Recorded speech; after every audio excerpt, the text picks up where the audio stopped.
Fashion Tech Alliance involves higher educational institutions, small, medium and big enterprises and the research center. This project has been co-founded by the Erasmus Plus program of the European Union and is aimed to facilitate knowledge exchange between partners and to design and pilot learning experiences to engage students in a fashion tech residency program, embedding young talents in the company's innovation activities. A central objective of the project is to design multidisciplinary, interdisciplinary and intersectoral learning activities involving international students from 5 European universities. The contents of the lectures have been specifically created to match the needs of fashion tech learning. They have become open educational resources to allow future engagement between a European-wide fashion and textile HEI community and are available under Creative Commons Sharealike 4.0 with the aim of a wide and free distribution, access, use and reuse. Ready to learn more about fashion tech? Enjoy the lecture. Hello everyone and welcome to this lecture on designing far future scenarios and alternative realities. My name is Alexa Pollmann. I am subject leader for wearable technology at the London College of Fashion. So let me first give you a brief overview of this lecture. I will try to explain the motivations and reasons to design far future scenarios, and I will give you some insight into the main design practices that are doing so today, namely speculative and critical design. I will then introduce you also to various forms of futures that we can and are designing for, and why it is really important to make ourselves aware that there isn't just one future, a singular future out there. So to illustrate designing for far future scenarios in context, I will then also introduce you to design projects that highlight approaches and tools that speculative and critical design commonly use. And lastly, we will then try to establish a speculation on the future of fashion, in particular looking at avatars and digital twins. The image that you see on the screen at the moment is titled The Continuous Moment, and it's a picture that kind of defines the onset of speculative and critical design. And therefore I thought it's also a nice starter for this introduction to designing far future scenarios. So it was produced by a group called Super Studio, and they were young architects that trained in Florence in 1966. And a lot of their thinking is focused on the use of space and how architecture could be a catalyst to bring about social change. And indeed, how we as designers can use design as a catalyst for social change is a big part and a main point that I will try to make in this lecture. But I will now move on to something that is maybe a little bit more relatable in the context of fashion. So I think it's fair to say that our everyday is changing and shape-shifting at an ever-increasing speed, especially since the onset of the many applications and technological devices that we surround ourselves with every day. But the pandemic in particular has of course catapulted us into adopting, for example, virtual representations, not just of ourselves, but also of others in form of avatars or digital twins. And so we are now left to wonder what the future of fashion will be. We see the fashion industry adopting the term avatar and the use of virtual models without wondering what and how this will impact on our everyday understanding of fashion. And so I want to give you a brief kind of provocation at the beginning here. Because are we then designing avatars or are we designing alter egos? These two images that you see on screen now are both taken from science fiction movies.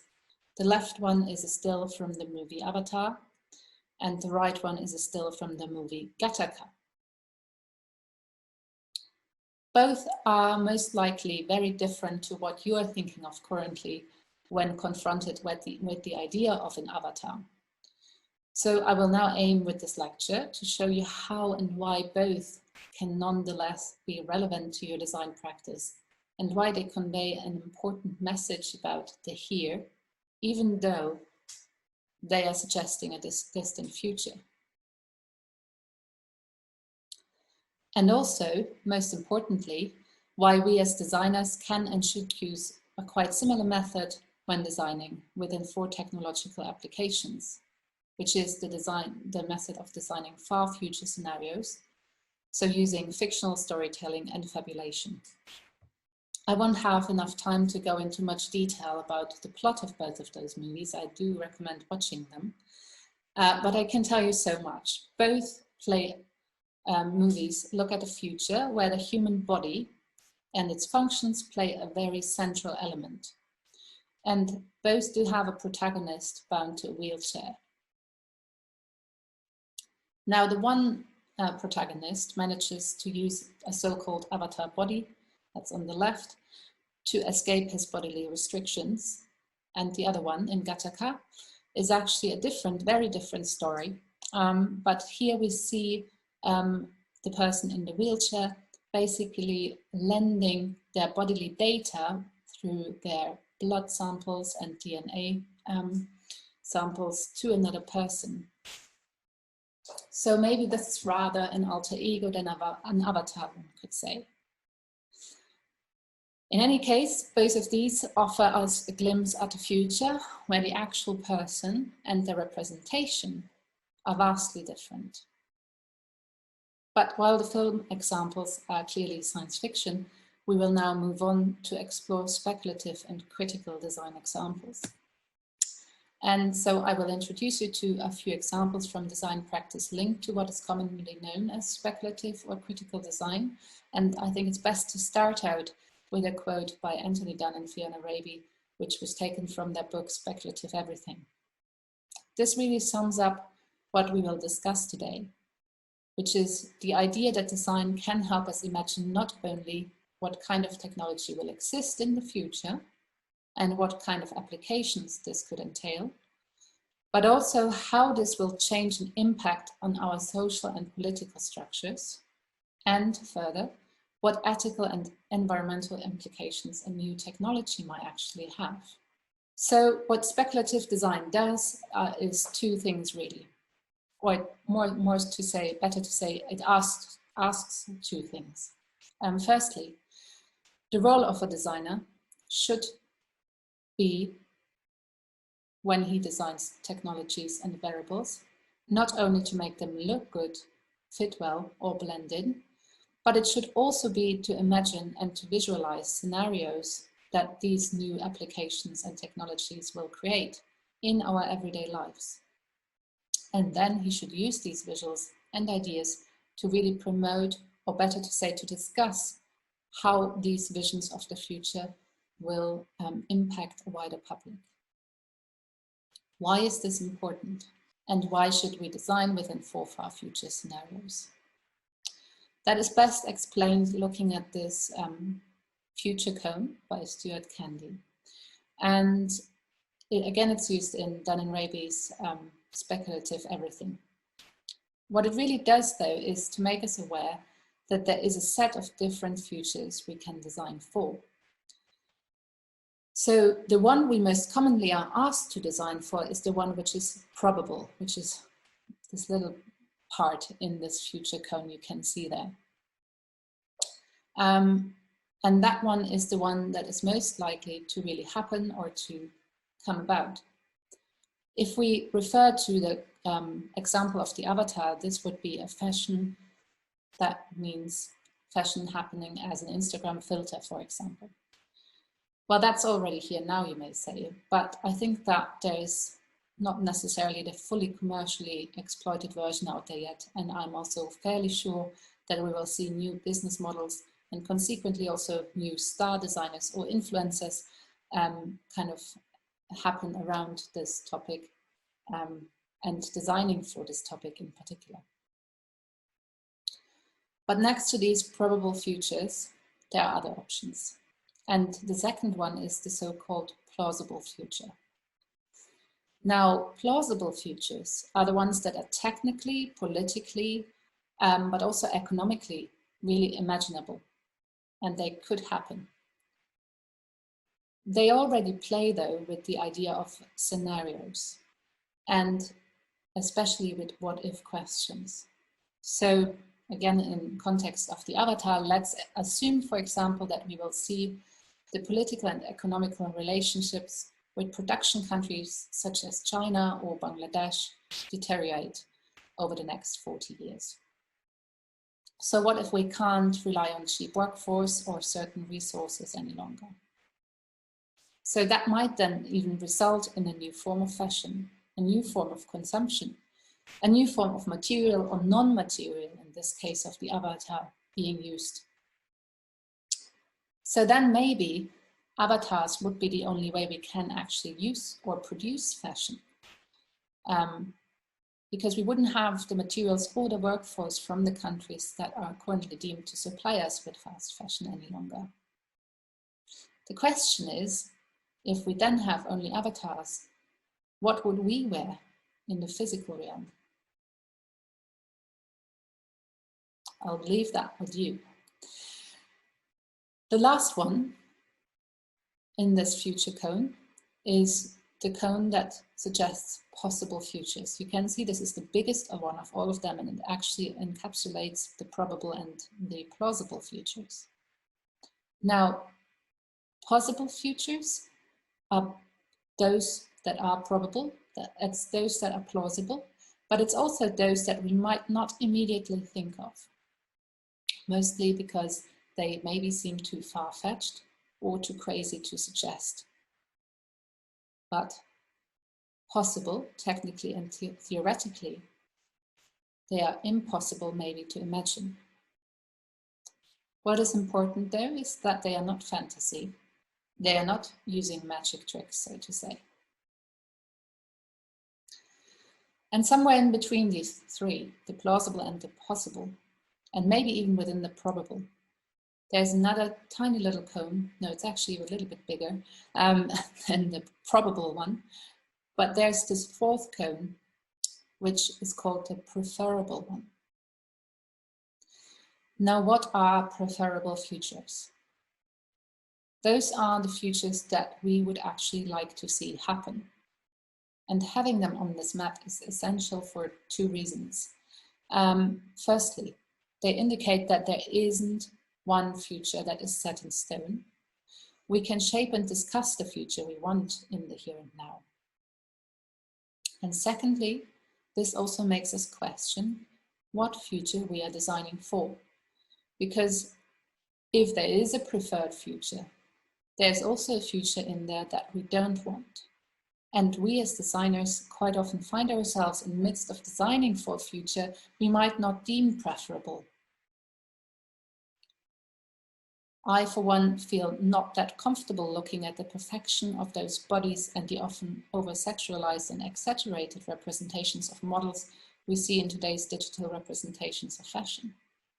So I wonder what happens if we simply stop production in countries that so far, even though they have suffered from exploitation of their workforce and of their raw materials, have relied on us giving them work. We made them depend on us.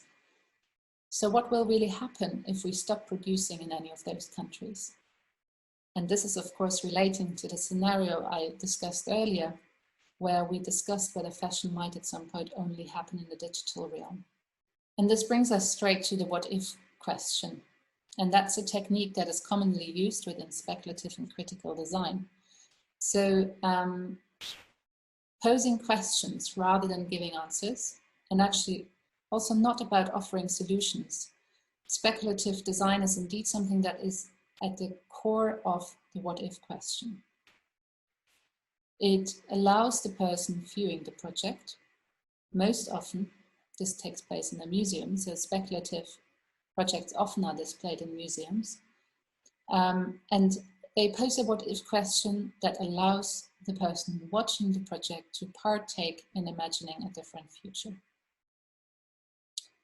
And in doing this, I would claim that these projects and these futures that they are suggesting actually become more probable as they allow us, that they become part of our collective dream and an understanding of our future.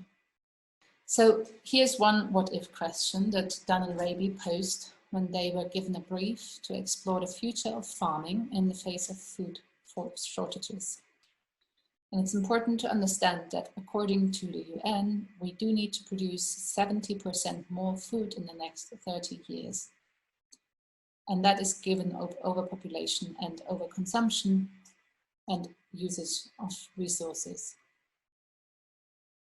So what if it were possible to extract nutritional value from non-human food using a combination of synthetic biology and new digestive devices that can help us to basically adopt the digestive systems of other mammals such as bird, fish, and insects. That is the what-if question that Dan and Raby have posed. And here's what they produced as a speculative design response.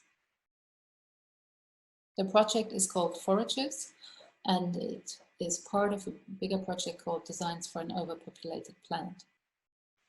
And what Dan and Raby looked at here is the evolutionary processes and molecular technologies that we now have at hand that can help us actually take control.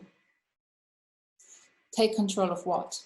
Basically, what Dan and Raby are suggesting or assuming in this project is that governments and industry together will not be able to solve the problem, and that groups of people will need to use available knowledge to build their own solutions. So a bottom-up approach to the problem of food shortages.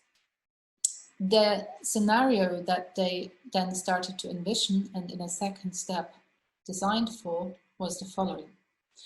They basically suggested that there was a group of people who would take their fate into their own hands and would start building these DIY devices that we see here.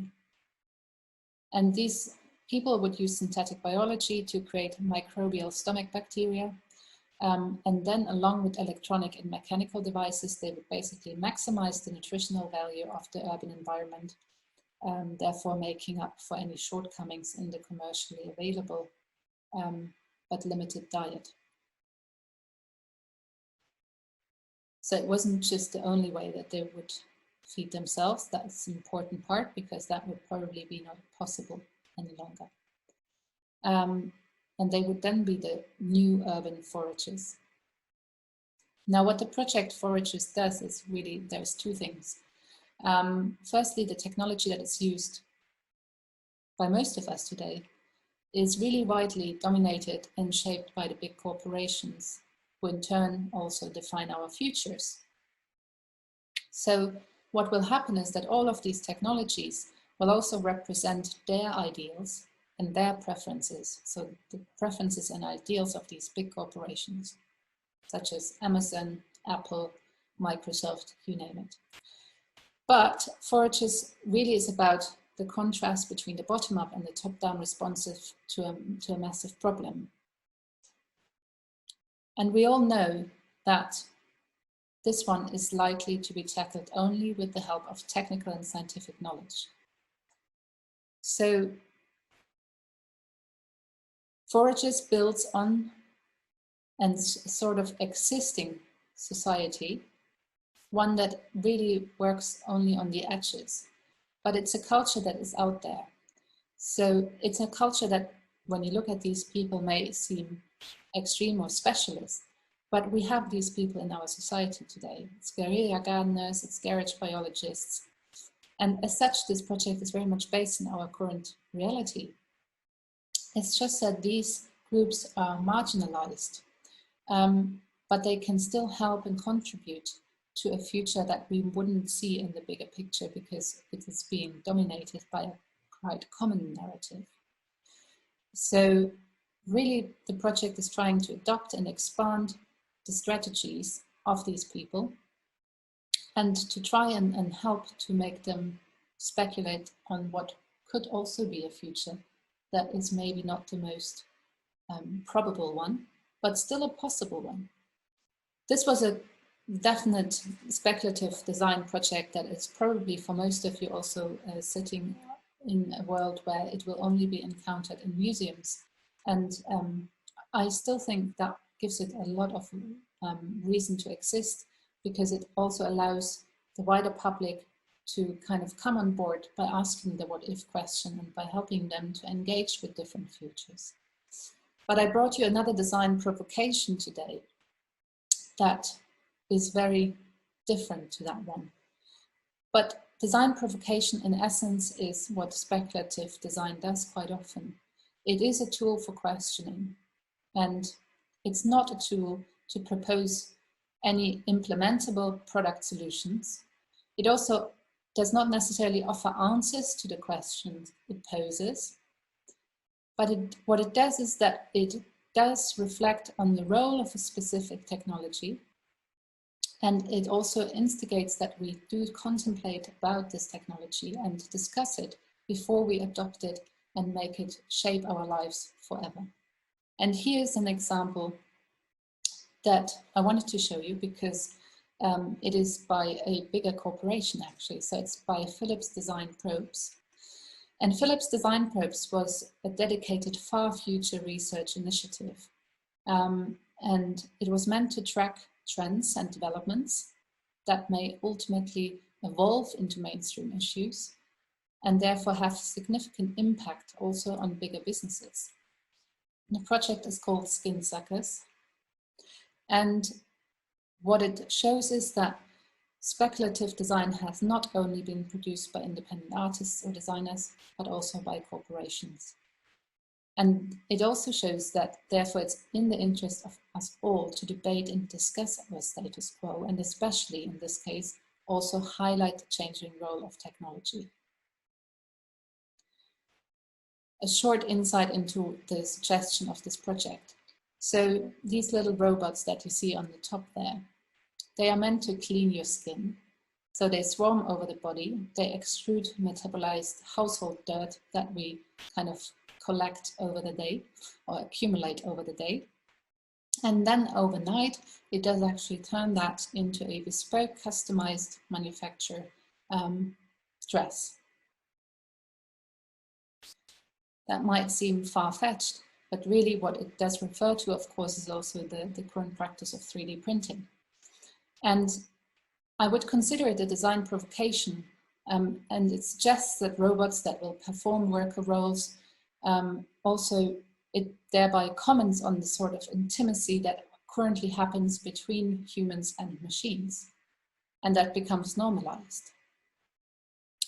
I dare to mention Alexa, which is basically has creeped into our households, and it's now there and talking to us. And that's a very personalized form of technology. But as said, this particular project really highlights the changing role of technology. And we can currently see that technology evolves from being mostly electromechanical also into biological and living appliance. Last but not least, there is another project I want to share with you, which is a project I've worked on myself.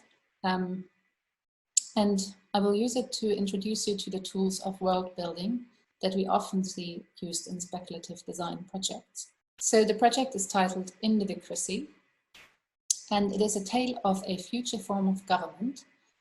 And this form of government emerges as a vagrant and not based in any territory statehood,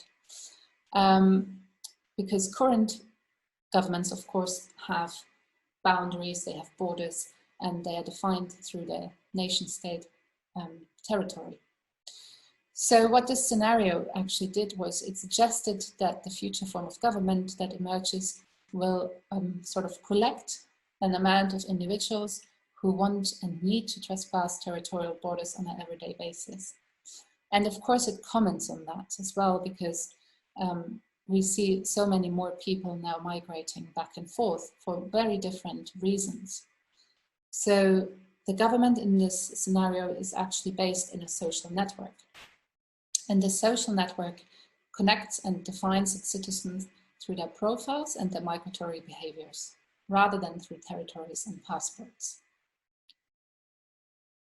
So the project was very much a reaction to the increased migration and the fact that politics can currently not really handle the numbers of people who try to migrate.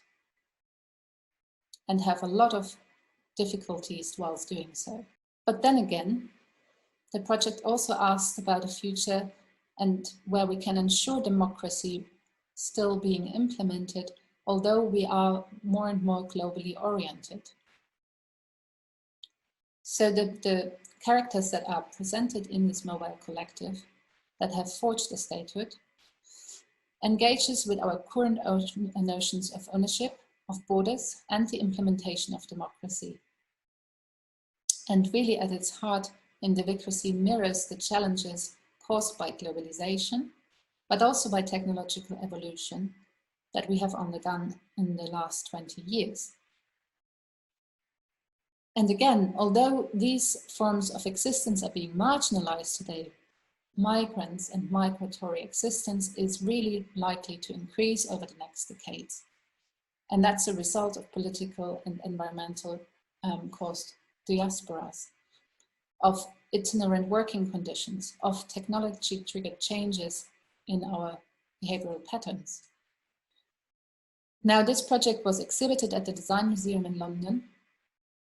And what it did was that it essentially designed the national dress of this future nation, as well as the national dance, and some artifacts and tools and technologies that would support the nation in its existence. When you came into the museum, there was a dark room that you could enter, and you could meet each of those characters that would represent different reasons for migration on screen. They would tell you their story, and then they would invite you to learn the steps of the dance. So it was an interactive installation, and each of the characters would introduce you to a part of the national dance. So you could learn the national dance and thereby sort of join this future statehood. The artifacts and the technologies that would help and support this future nation were displayed as if you come to a museum for national history. And of course, that sort of helps the audience to dive into this dream of a future nation that is not confined by borders. Mostly because we all have been to a museum of national history. And in those museums, we see these artifacts and we see these tools, we see cultures being displayed, and by looking at them, we start to imagine what these societies might have looked like. So this is sort of a history of the future that was then also presented through a speculative timeline that would explain how this nation would have come about and when it was then finally accepted by the UN as a sovereign state. So to sum up, I just pinpoint what world-building techniques are used in this project that try to really immerse the audience and help them to embody this future and thereby start to imagine, dream, and consider a future as possible that so far we might not have deemed possible. So firstly, the project works with an everyday situation by using the language and the setup of the Natural History Museum. But it also introduces artifacts and tools, fashion, that really help us imagine this fictional nation. And of course, in the end, it also tells a story that constructs a narrative that shows essential characteristics that we all are familiar with. And in this case, it was a tale. And lastly, it's the participation that really helps us to directly engage the audiences through gameplay of learning and dance motions. To sum up, I wanted to end on this sort of manifesto that positions what speculative design does in relation to how most people understand design today. I'm not going to read out the whole list. I am going to pick and choose a couple of the points being made here. So in column A, you see what design usually is supposed to do. And in design, in column B, you see what speculative and critical design try to achieve. So firstly, usually design is supposed to be affirmative and affirm a current status quo, And what critical design does is, of course, be critical instead of the status quo. So it asks questions rather than providing answers. And it also does produce parallel worlds rather than futures, because it really is important to understand that the here and now is always having an influence on what might happen in the future, and we are here and we can actually help shape the future. It looks at the consumer more as a citizen, and it also thinks that the user is a person. So these terms that have been applied to us in relation to consumption and capitalism are questioned and being revisited, basically, to just point out that we are actually free agents who can make decisions for themselves and can engage with a certain form of technology in different ways. So often it poses a provocation, and in doing that it might be innovative, but that isn't the necessary end goal. It is more to really ask and shine a light on, as said, the impacts that can often be quite strong when we look at what technology does to our everyday lives. I hope you have taken inspiration from the projects before. As said, they may seem far off, but some of them might not even be that far off.